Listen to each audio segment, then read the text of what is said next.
Pendekatan psikoanalisis dikembangkan oleh Sigmund Freud pada tahun 1856 hingga 1939, mengemukakan pandangannya bahwa struktur kejiwaan manusia sebagian besar terdiri dari alam ketidaksadaran.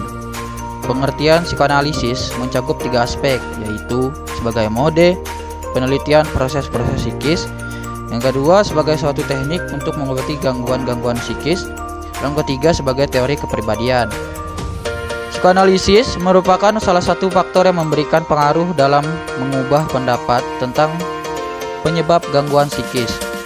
Freud berpendapat bahwa perilaku manusia ditentukan oleh kekuatan-kekuatan irasional, motivasi dan peristiwa, dorongan biologis serta dorongan insting atau peristiwa psikolog yang tertentu. Jenis insting dikelompokkan menjadi 2, yaitu insting hidup, fungsinya untuk melayani individu untuk tetap hidup seperti insting makan dan minum. Yang kedua, insting destruktif Thanatos, di mana setiap orang tanpa disadari berkeinginan untuk mati atau mencederai diri sendiri atau orang lain. Tujuan dari proses konseling ini ialah yang pertama menjadikan ketidaksadaran menjadi sadar. Lalu yang kedua memperkuat fungsi ego agar tingkah laku lebih didasarkan pada pertimbangan rasional bukan dari dorongan insting. Lalu yang ketiga mengalihkan superego dari hukuman berdasarkan standar normal kepada standar yang lebih manusiawi.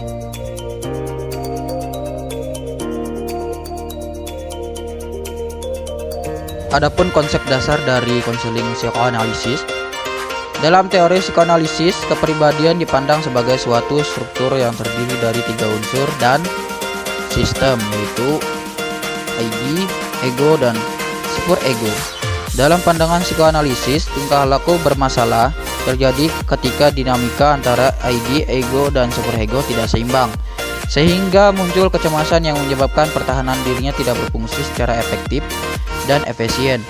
Menurut Freud, mekanisme pertahanan ego adalah strategi psikologis yang dilakukan seseorang untuk berhadapan dengan kenyataan dan mempertahankan citra diri.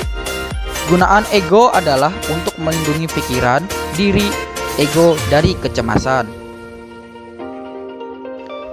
Adapun asumsi tingkah laku bermasalah. Tingkah laku bermasalah disebabkan oleh kekacauan dalam berfungsinya individu yang bersumber pada yang pertama, dinamika yang tidak efektif antara ID, ego, dan superego.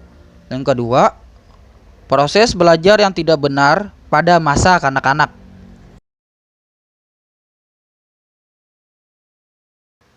Kesimpulannya ialah pendekatan psikoanalisis dikembangkan Sigmund Freud. Manusia dideterminasi oleh kekuatan irasional, motif tidak sadar, kebutuhan serta dorongan biologis naluriah. Kepribadian dipandang sebagai suatu struktur yang terdiri dari 3 unsur dan sistem, yakni ID, ego, dan superego. Tingkah laku bermasalah terjadi apabila dinamika antara ID, ego, dan superego tidak seimbang. Ego tidak bisa mengontrol ID dan superego ke dalam kesadaran, sehingga muncul kecemasan yang menyebabkan mekanisme pertahanan dirinya tidak berfungsi secara efektif dan efisien. Tujuan konseling psikoanalisis adalah membentuk kembali struktur kepribadian konseli dengan jalan membuat kesadaran yang tidak disadari di dalam konseli.